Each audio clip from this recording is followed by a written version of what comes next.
अस्सलाम वालेकुम। एक तरफ तो नवाज शरीफ साहब की टैक्स रिटर्न, नंदीपुर और LNG जैसे मंसूबे हैं जिसकी वजह से पाकिस्तान मुस्लिम लीग नवाज को तनकीद का सामना है। दूसरी तरफ पाकिस्तान पीपल्स पार्टी जो एक बड़ी कौमी सतह की जमात थी वो पूरे पंजाब से हमें नापैद होती नज़र आ रही है। बाई इलेक्शन में लाहौर वाले हल्के से 800 अगर वोट मिले पाकिस्तान पीपल्स पार्टी के कैंडिडेट को तो इसका मतलब यही है कि पाकिस्तान पीपल्स पार्टी पंजाब की हद तक कम अज़ कम एग्जिस्ट नहीं करती।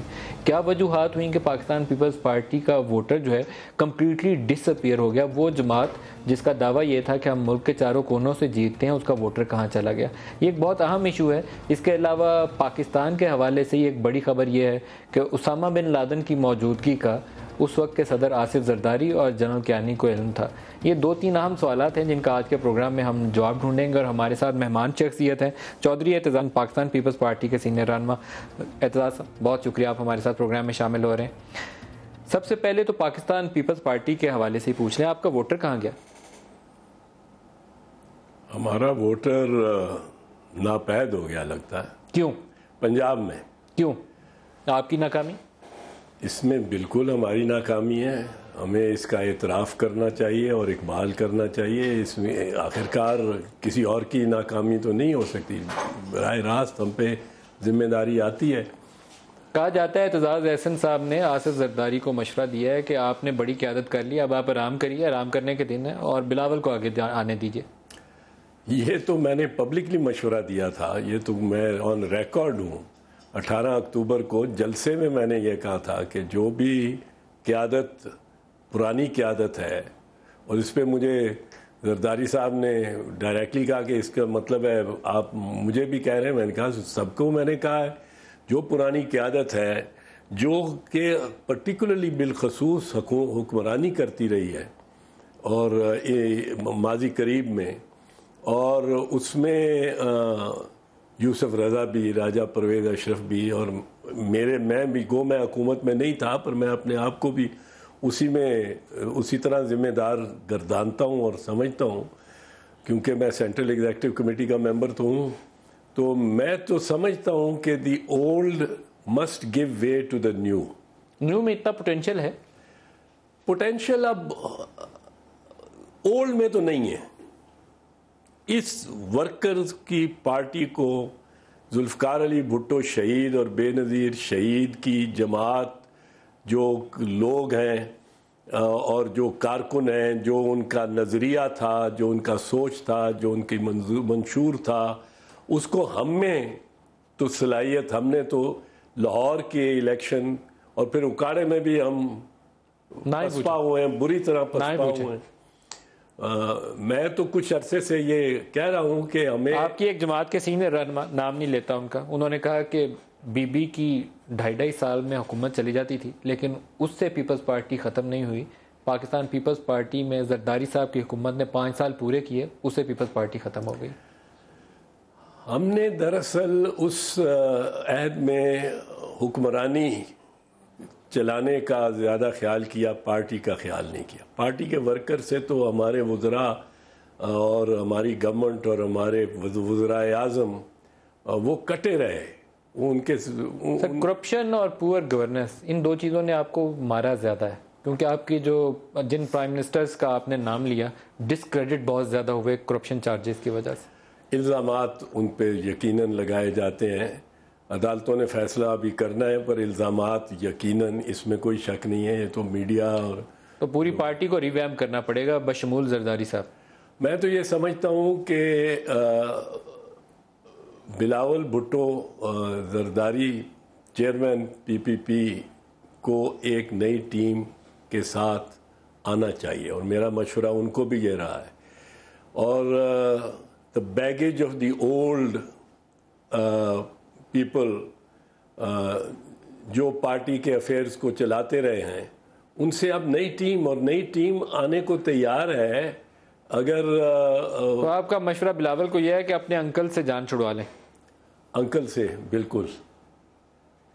बिल्कुल ये मशवरा है क्योंकि सादा लफ्ज़ों में यही बात है। अंकल्स में जो भी बुजुर्ग आते हैं इंक्लूडिंग फादर, जो भी बुजुर्ग आते हैं, आई थिंक कि जरदारी साहब ने इस मामले को सीरियसली लिया है और कुछ तजावीज़ और मशवरे और कुछ प्रपोजल्स ऐसे हैं जो मेरा ख्याल है कि रूनुमा होंगे अगले आने वाले हफ्तों और महीनों में। पंजाब की क़यादत तब्दील हो सकती है। अव्वलीन तो मेरे ख्याल आपका स्टेप यही है, और सीएम सिंध के ऊपर भी कहा जाता है कि अंडर कंसिडरेशन है कि चलेंगे कि नहीं चलेंगे।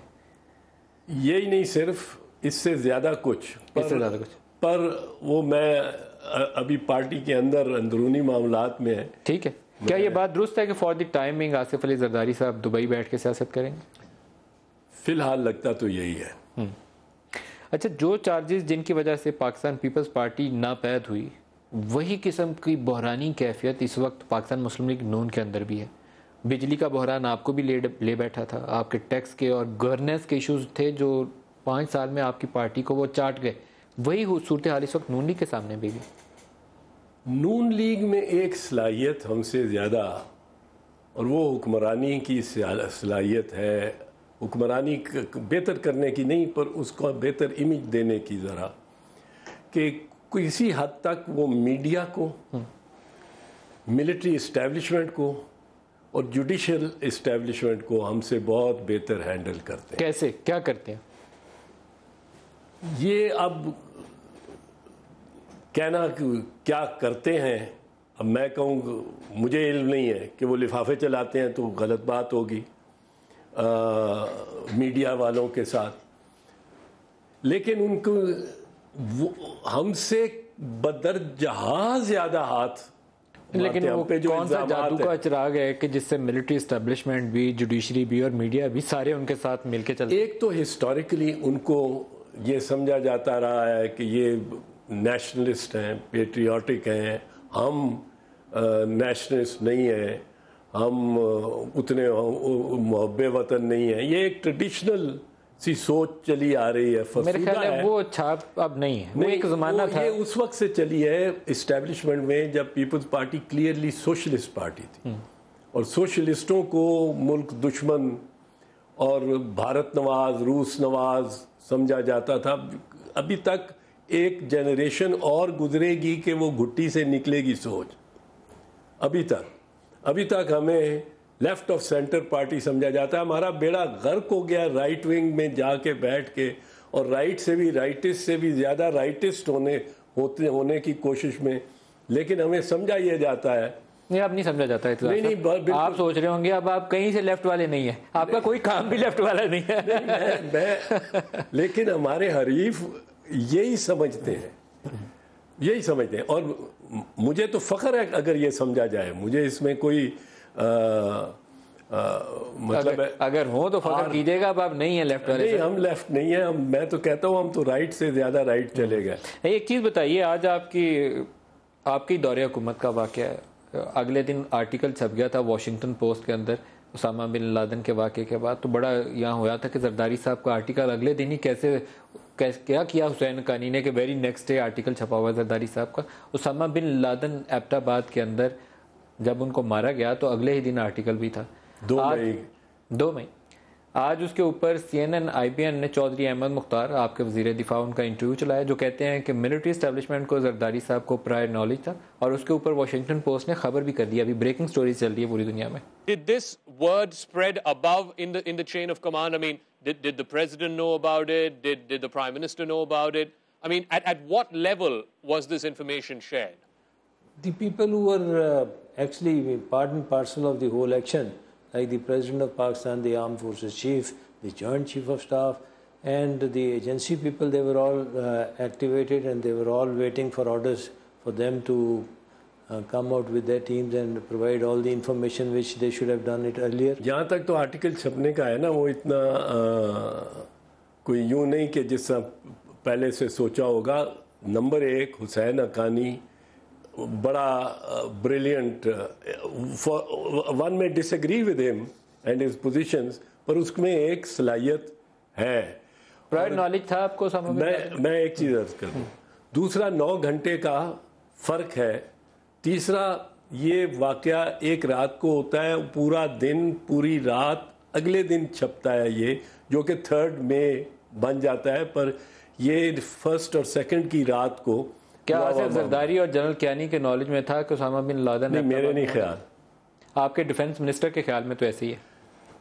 वो आज चल रहा है कि अहमद मुख्तार साहब जो हमारे वज़ीर दिफा थे, उन्होंने कुछ कहा है किसी इंडियन टेलीविज़न को।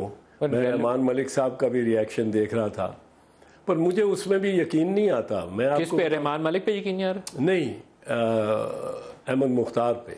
अच्छा, उसकी वजह यह है, नदीम साहब आप अच्छी तरह जानते हैं, ये इंडिया वाले नहीं समझेंगे, शायद बरतानिया वाले ना समझें, अमेरिका वाले ना समझें, पर आप और मैं तो समझते हैं कि हमारे वज़ीर दिफा, आज के वज़ीर दिफा को देख लें, उनकी क्या is he hands on defence minister, या उनके कलम में स्याही कोई नहीं है? उनको इन्फॉर्मेशन कौन देता था या देता है? मुझे इल्म सर, अगर लाइल्मी में ऐसी बात कहना, और अपने प्रेसिडेंट के जिसके वो बहुत करीब थे जरदारी साहब के, उनके लिए भी ये बात कहना कि दोनों के नॉलेज में था, ये बहुत मीनिंगफुल है। और आर्टिकल क्लेम ये करता है कि 6 मंथ स्पेंड किए उन्होंने, वो फॉलो करते रहे इस न्यूज़ को।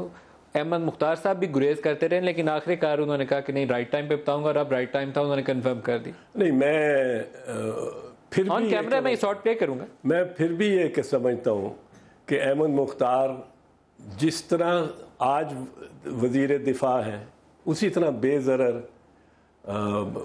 नाकाम, उससे पहले भी जितने वज़राए दिफा थे उनका नाम लिया जा सकता है, पर मैं नाम लेना नहीं चाहता हूँ। मोहतरम मोतबर लोग थे, पर उनका कोई ताल्लुक दिफा या दिफाई अमूर से उनकी कोई आगाही नहीं थी।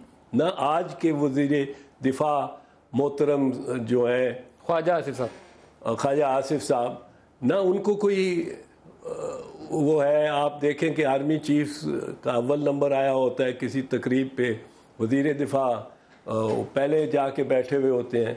वो ये सिविलियन, और इसमें कसूर को ख्वाजा आसिफ का नहीं है, सिविलियन वज़रा को, वज़राए दिफा को आर्मी कॉन्फिडेंस में लेती ही नहीं। सो अगर अहमद मुख्तार ने कह दिया है, आई डोंट नो किस अंदाजे से, किस नुक्ता नज़र से उन्होंने ये कहा है, पर उनकी नॉलेज में ये होना कि आया प्रेसिडेंट की नॉलेज या आर्मी चीफ की इल्म में था या नहीं था, ये अहमद मुख्तार साहब को इसका इल्म नहीं होगा। दूसरे इश्यूज़ की तरफ लेके चलते हैं। नवाज शरीफ साहब की हुकूमत के हवाले से आपने तकरीर की, और आपने उनके बाकायदा धुआंधार तकरीर में कहा कि 477 रुपये 3 साल टैक्स दिया। ये रकम जो थी बहुत से लोगों को इसने हिला दिया। मैं उस ज़माने में न्यूज़ अखबार में रिपोर्टिंग किया करता था, तो मेरी वाकफियत किसी हद तक थी। हम रिपोर्ट करते थे इस नंबर को। स्क्रीन पे ये नंबर भी डालिएगा जी।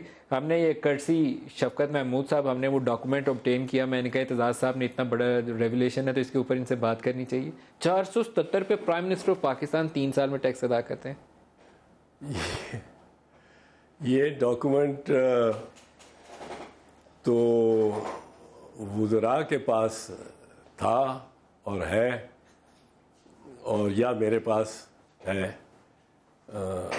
शफकत साहब ने फिर मेहनत की है जो उन्होंने हासिल कर लिया है। अच्छा, उनका ये भी दावा है कि जितने साल बाहर रहे हैं, इनकी जायदादें, दौलत, फैक्ट्रियाँ यहाँ थी, उस साल का भी इन्होंने इनकम टैक्स नहीं दिया। ये पूरा डिटेल है मेरे पास जो मैंने लिखी हुई है, और डॉक्यूमेंट भी ये साथ है। 1994 में इन्होंने 0 इनकम टैक्स दिया नवाज शरीफ साहब ने। 1995 में इन्होंने 477 रुपये दिया, और 1996 में फिर 0 इनकम टैक्स दिया। अब 3 साल में कुल इनकम टैक्स 477 रुपया वज़ीर आज़म पाकिस्तान मियाँ मोहम्मद नवाज शरीफ ने 20 साल पहले दिया। अब अगर उनकी, इसका मतलब है इनकी इनकम ही नहीं थी, इसका मतलब है आमदन थी ही नहीं, इनकम टैक्स वाजिबुल अदा ही नहीं था। तो फिर इतने, पहली बात यह, इतने असासे किस तरह बन गए। दूसरी बात यह है कि अगर इतने असासे बने और असासे इतने थे तो फिर इनकम छुपाई गई है, या इनकम नहीं है या असासे नहीं है। और अगर असासे हैं और अगर बेनामी भी हैं तो इनकम टैक्स की रिटर्न में बेनामी असासे दिखाने पड़ते हैं। आप इस साल की इनकम टैक्स रिटर्न देख लें, उसमें बेनामी कुछ मामला बहुत ज़्यादा, there is something very seriously wrong जी। देखिए, प्राइम मिनिस्टर ऑफ पाकिस्तान उस वक्त भी कोई एक आम से शख्स नहीं थे, पाकिस्तान के बड़े मतमवल लोगों में उनका शुमार होता था, अमीर आदमी थे, बड़े रईस आदमी थे, कई फैक्ट्रियों के मालिक थे, और एक तवील अरसे से ये 93, 94, 5, 6 की रिटर्न्स है, 81 से वो पावर में बैठे हुए हैं। उस वक्त भी उनकी इत्फाक फाउंड्रीज वगैरह 81 के ज़माने से ठीक ठाक चल रही थी। पैसा कहाँ गया, इनकम कहाँ गई, छुपाया कहाँ पर? ये महारत पता नहीं किस तरह कोई कॉरपोरेट टैक्स लॉयर्स करते होंगे पैदा, पर इनकी यही देखे ना फ़र्क इनकी तरफ। ये मैं महीने भर से लगा हुआ हूँ, 1.5 महीने से, कोई इसकी तरफ कुछ CBR की नज़र जाती है, नैब की निगाह जाती है। ये इस्टेब्लिशमेंट के ब्लू आइड बेबीज़ हैं, शरीफ बरादरान ब्लू आइड बेबीज़ हैं। इनके लिए कानून और असूल ही नए होते हैं। इनको एग्ज़ाइल में भेज दिया जाता है, बड़े मज़े से आराम से सरूर पैलेस पाकिस्तान से जेलों से निकाल के। ये पीपल्स पार्टी के किसी फ़र्द के साथ नहीं किया जाता। जो आजकल करप्शन हो रही है, जिस किस्म की करप्शन आजकल हो रही है, अगर ये पीपल्स पार्टी के दौर में हुई होती तो पीपल्स पार्टी के वुज़रा तो जेलों में जा चुके हैं। सर, चेयरमैन नैब को कौन रोकता है? सईद काज़मी साहब, हामिद सईद काज़मी साहब बेचारा बेगुनाह, मेरा ख्याल कोई 1.5 साल जेल काटी। बताओ while he was a minister. Aitzaz साहब, लेकिन चेयरमैन नैब को कौन रोकता है, या FBR वाले को कौन रोकता है कि उसको जीरो टैक्स रिटर्न आ रही है और वो जाके जहमत गवारा नहीं करता कि इसको चेक करे? या नैब वाला वो पुराना हुदैबिया का केस था, वो अदालतों में जा के उन्होंने कहा इसके ऊपर इनफ इन्वेस्टिगेशन हुई, केस उड़ा दो। वो कौन थे बंदे भाई, उन्हें कौन रोक रहा है? बस कोई करिश्मा है। क्या ताकत है वो सर, हमें भी तो बताइए। कोई करिश्मा है, कोई करिश्मा तो है ना, यकीनन। मुझे उसका इल्म नहीं है। मैंने ये जैसे कहा कि मैं ये नहीं कहता हूँ कि कोई लिफाफे चलते हैं, क्योंकि लिफाफे बाय एंड लार्ज मैं समझता हूँ जलने चलाने का दौर ख़त्म हो गया है, बहुत आसानी से पता लग जाता है। और बीबी कहा करती थी कि चमक के जरिए सर काम हो रहे हैं। चमक का उनका लफ्ज होता था, चमक के जरिए सर काम हो रहे हैं। हाँ, उन्होंने तो कहा कोई तो चमत्कार अभी भी है इसमें। उन्होंने कहा था इनमें क्या चमक है। यकीनन कुछ है। अब ये zero income tax 20 years ago and present value अब 40, अब वो 4 मिलियन रुपए कहते हैं, 4.2 मिलियन आधा इनकम टैक्स और आधा एग्रीकल्चर इनकम टैक्स। उन परवेज रशीद साहब को या इनके वुज़रा को या पार्लियामेंट में आप कहो कि आपके प्राइम मिनिस्टर ने 477 रुपया इनकम टैक्स दिया है 20 साल पहले, 3 साल मिला के 3 साल में, तो वो ये नहीं कहेंगे कि ये इसका जवाज़ क्या था, या ये दुरुस्त है या गलत है, तरदीद नहीं करेंगे, वो आपको पड़ जाएंगे। वो इन्होंने एक तरीका अपना लिया है कि एकदम जो बात कर रहा होगा उसको उस पर अटैक कर देंगे। वो भाई अपना बताओ। या आज तक इन्होंने कहा है कि 477 रुपये नहीं दिए, उसने ज़्यादा दिए मियाँ नवाज शरीफ ने।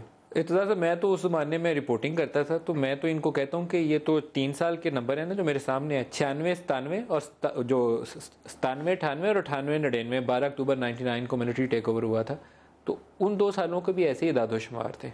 हम रिपोर्टिंग करते थे तो हम पूछते थे कि भाई कैसे जस्टिफाई करते हो, आपकी तो टैक्स ही कोई नहीं है। तो ये जवाब आगे से कभी कोई नहीं था। जवाब क्या होगा, जवाब हो क्या सकता है? मैंने अगर 1994, 95, 96 में सिफर टैक्स या 477, आपने कितना टैक्स दिया इस साल? इस साल इन्होंने 40 लाख 42 लाख दिया है। मेरा इससे कम से कम 4 गुना ज़्यादा है अकेले का। 1.5 करोड़ से ज़्यादा दिया आपने?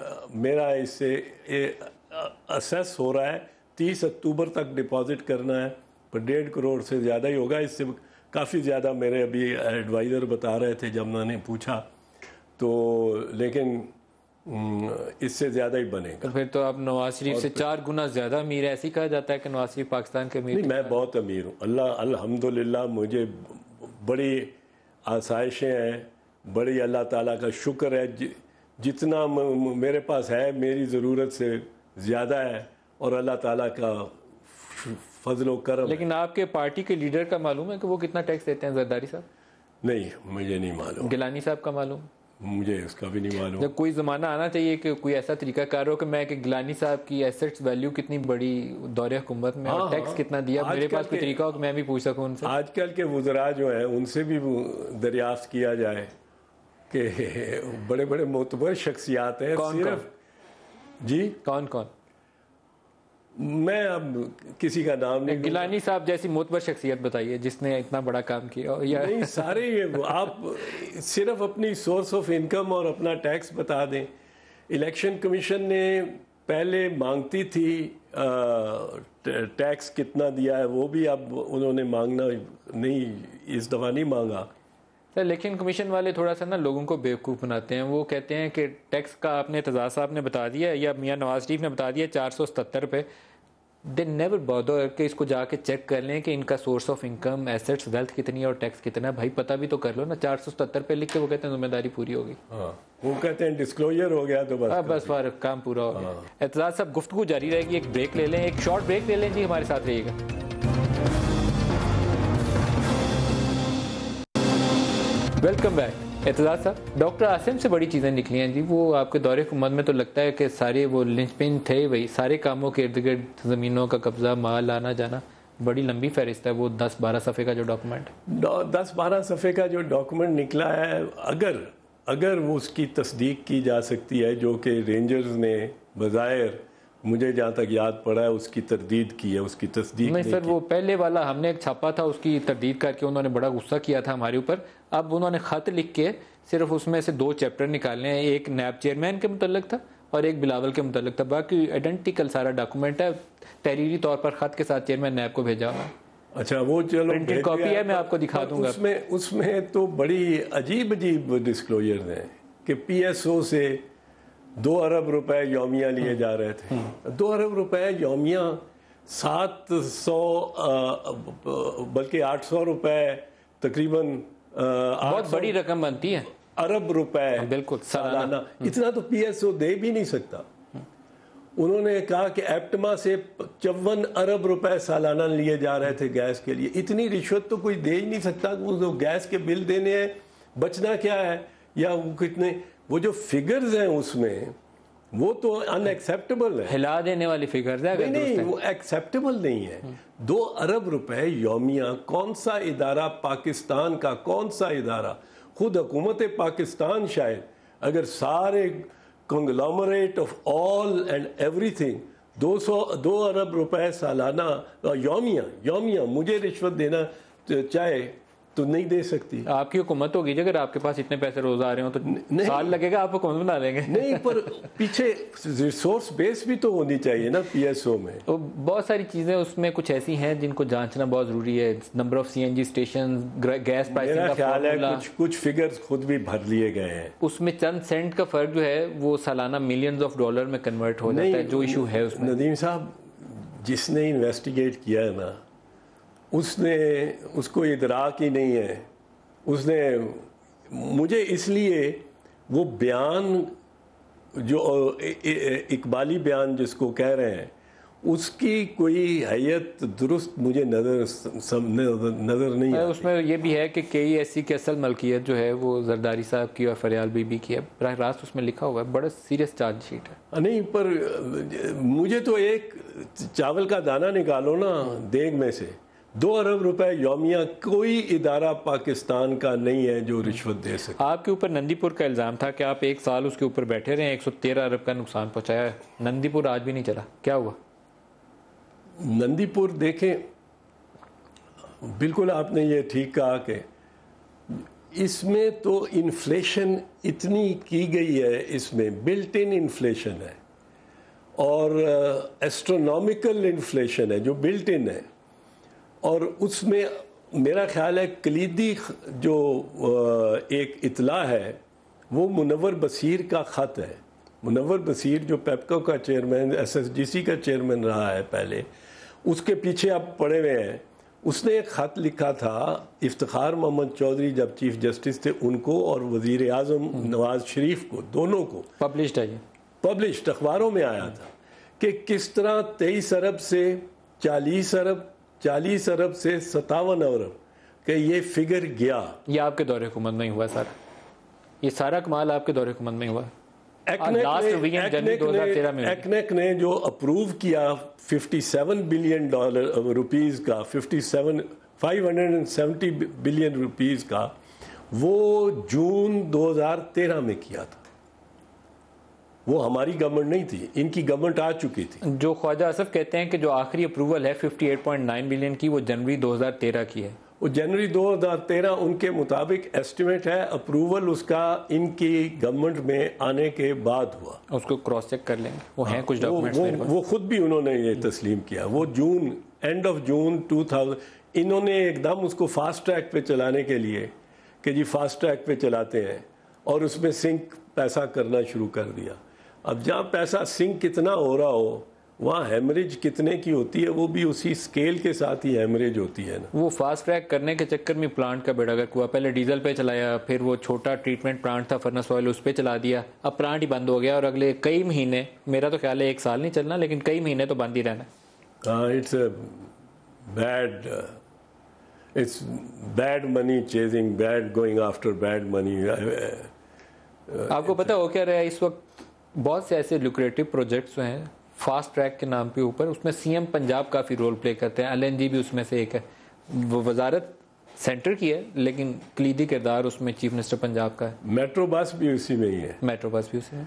मेट्रो बस भी फास्ट ट्रैक पे बनती है ना। क्यों? ये सीएम भाई होने के नाते हुकूमत साजी में ऐसे ही काम चलता है। जाहिर है भाई होने के नाते उनका एक सारा मुफादात ही इकट्ठे हैं, एक हैं। आप देखें कि सीएम पंजाब जाते हैं और बड़ी मीटिंग में बैठते हैं, या चीन जाते हैं, सीएम सिंध या सीएम खैबर या सीएम बलूचिस्तान, इनको नज़रअंदाज कर दिया जाता है। फॉरेन टूर्स पे भी और यहाँ भी कलीदी मीटिंग में भी। बट सीएम पंजाब ये होना नहीं चाहिए, ये बिल्कुल नहीं होना चाहिए, पर ये होता है। एलएनजी में भी ऐसे ही हो रहा है। LNG another case. एलएनजी तो एक बहुत बड़ा ही स्कैंडल है, बहुत बड़ा स्कैंडल, बहुत बड़ा स्कैंडल। आपको पता है पीएसओ को मौजूदा एमडी कौन है? एंग्रो के एक ऑफिशियल, एंग्रो टर्मिनल के एक ऑफिशियल, यानी द कॉन्फ्लिक्ट ऑफ इंटरेस्ट है ये। एंग्रो का is the major, PSO is the major customer of the processing in Engro terminal.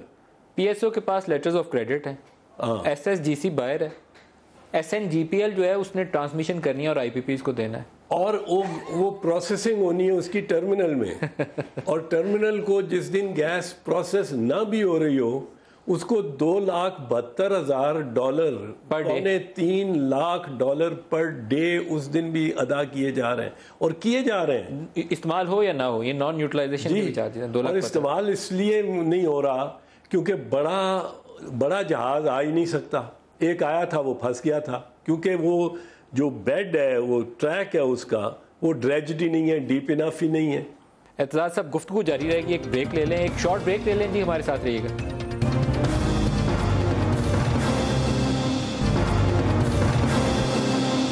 Welcome back. Aitzaz साहब, एक एमडी को निकाल दिया, आरिफ हमीद को। इधर से इनकी सेंट्रल पावर परचेजिंग एक अथॉरिटी इन्होंने बनाई हुई है पावर सेक्टर में, उसका भी एक बंदा, वो अमजद साहब है, मोहम्मद अमजद, उसने भी इस्तीफ़ा दे दिया।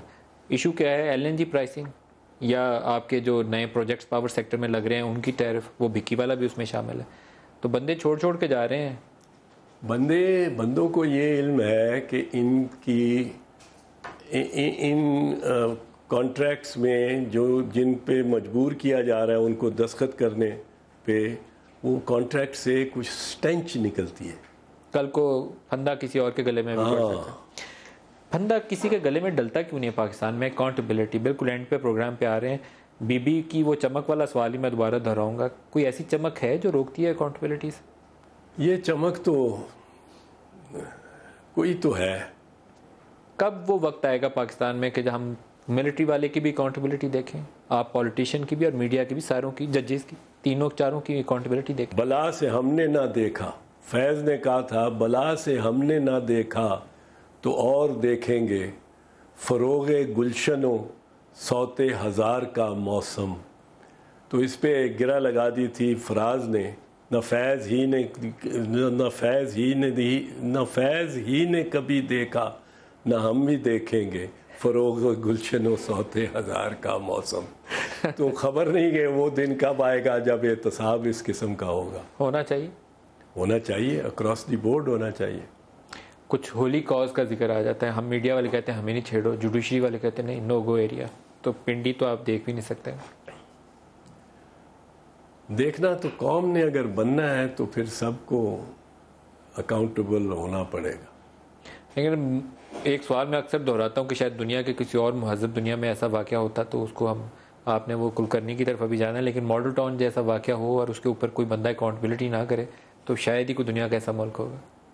हाँ, ये ठीक आप कह रहे हैं। नहीं है दुनिया में ऐसे ममालिक, तीसरी दुनिया में है सारे, तरक्की याफ्ता दुनिया में नहीं, खुशहाल दुनिया में नहीं है, वो कौमें खुशहाल नहीं है। वो हमारे हमसाये वाले जो हैं वो हमसे काफ़ी लगता है मुतासर हो गए हैं, जो बेवकूफ़ियाँ नहीं करनी चाहिए वो काम कर रहे हैं। खुर्शीद कसूरी की किताब के ऊपर देखें उन्होंने क्या किया, वो गाय ज़िबा करने के ऊपर एक लड़के को मार दिया, एक वो जम्मू असम्बली के अंदर बैठ के एक उन्होंने वो हेल्ड कश्मीर के अंदर एक एमपी को, सिटिंग एमपी की पिटाई कर दी कि उसने गाय का गोश्त खिलाया था। खैर मियाँ खुर्शीद महमूद कसूरी और उनकी किताब और उनके मेज़बान के साथ जो हुआ है वो तो मेरा ख्याल है, वैसे एक तस्वीर कहते हैं ना, picture is as good as 1,000 words, वो that picture is as good as 1,000,000 words. Kulkarni को की तारीफ़ करनी पड़ती है, सताइश करनी पड़ती है कि वो अपना स्याह चेहरा लेकर, जो उन्होंने स्याह शिवसेना वालों ने सैनिकों ने किया था, उसका चेहरा स्याह वो लेकर, ही वॉज बोल्ड इनफ, एक करेज चाहिए कि वो आके प्रेस कॉन्फ्रेंस में बैठ गया और उसने कहा कि फिर भी ये करो, ये फंक्शन होगा। उसको दाद देनी पड़ती है, उसको तो दाद देंगे। उस तस्वीर में मैं समझता हूँ कि शिवसेना भी और हिंदुस्तान में भी एक फ़र्क डाल देना है। अब शिवसेना उस तस्वीर के बायस वाकई करती, वो जितना तशद्दुद करती थी और मुतशद्दिद जिस तरह की तंजीम है वो तो है ही, लेकिन एक तस्वीर ने वो करना है। और मेरा ख्याल है बर्रे सगीर में अगर हम भी समझें कि हमें दोस्ती मतलूब है भारत की, तो भारत में भी एक पूरी एक्सट्रीमिस्ट ओपिनियन उस एक तस्वीर से डिफेंसिव पे हो जाएगी। जब तक वो आरएसएस के जो सेवक हैं ना मोदी साहब, वो अपने एतवार नहीं बदलेंगे ना, तब तक तब्दीली नहीं आनी। लोगों के अंदर शायद एहसास जाग जाए, लेकिन वो ऊपर मोदी का तर्ज हुकूमत ही ऐसे क्या। और इस तस्वीर में आप देखें एक शख्स अपना स्याह चेहरा लेके, सारा स्याही मली, उसने ठीक किया है, वो वैसे मीडिया के सामने आ गया कि ये देखो कि ये किया है। हाँ, उसने डिफेंसिव पे कर दिया, हाँ। बैक फुट पे कर। अच्छा, लास्ट एक आपसे 1-1.5 मिनट है, एक राय आपसे ले लें कि इमरान खान लगता था कि धरना ख़त्म होने के बाद उनका जवाल शुरू हो चुका है सियासी तौर पर। पहले जो अरूज पे जा रहे थे, उसके बाद लगता था कि नहीं, जुडिशल कमीशन की रिपोर्ट ने स्टैंप कर दी थी, फिर 3-4 फैसले उनके हक में आ गए ट्रिब्यूनल से, और अब ये बाई इलेक्शन था 3 हलकों में, जिसमें 122 पे तो बड़ा क्लोज कॉन्टेक्स्ट है। नीचे वाली सूबाई वाली वो जीत गए हैं, उकाड़ा से आप तीनों ही हार गए, नून भी हार गई, पीटीआई भी हार गई, आप भी हार गए। ये वैसे फैसला बड़ा अजीब व गरीब हुए हैं फैसले। इमरान की फेट क्या, पॉलिटिकल मुस्तकबिल क्या नजर आता है आपको? इमरान ने मतलब है अपने आप को फिर भी लाहौर की वजह से 122 और 147 की वजह से उसने अपने आप को काफ़ी यकीनन बचा लिया। हाँ, बट उकाड़े में जो हजीमत उठानी पड़ी है कि लोगों ने कहा है 2 चीज़ें। एक, अपनी पार्टी को कहा है तुमने गलत टिकट दिया है, हम इसको तस्लीम नहीं करते, ये लॉयल्टीज़ तब्दील करने वाली के ख़िलाफ़। और जो पीटीआई के कैंडिडेट से किया है वो भी लॉयल्टीज़ तब्दील करके गया हुआ था, वो पीपल्स पार्टी से इधर आए थे, वो हमारी तरफ से उधर गया हुआ था। उन्होंने उनको दोनों को वोटर्स ने पनिश किया है। तो ये भी एक लोगों के लिए एक सबक है, पार्टी लीडर्स के लिए लेसन है। हाँ, पार्टी लीडर्स सीखिए अब आपके लोग इतने अनअवेयर नहीं है। हाँ, अब ये वो लफ्ज़ बड़ा अजीब सा है, पर पार्टी तब्दील करने का जो अमल है लोटा मैं इस्तेमाल नहीं करना चाहता था। अब शायर हैं, किसी शेर से प्रोग्राम का इख्तिताम कर दें। बिल्कुल ख़त्म हो गया टाइम, लास्ट फ्यू सेकंड्स है। हम तो जाके देख आए हैं हद्दे नज़र से आगे भी, और आपको अब आके बता रहे हैं कि हम तो जाके देख आए हैं हद्दे नज़र से आगे भी, राह गुज़र ही राह गुज़र है, राह गुज़र के आगे भी। वाह, एतजाज़ हसन साहब बहुत शुक्रिया, आज के प्रोग्राम में आप हमारे साथ रहे। आज के लिए इतना ही, इजाज़त दीजिए, खुदा हाफिज़।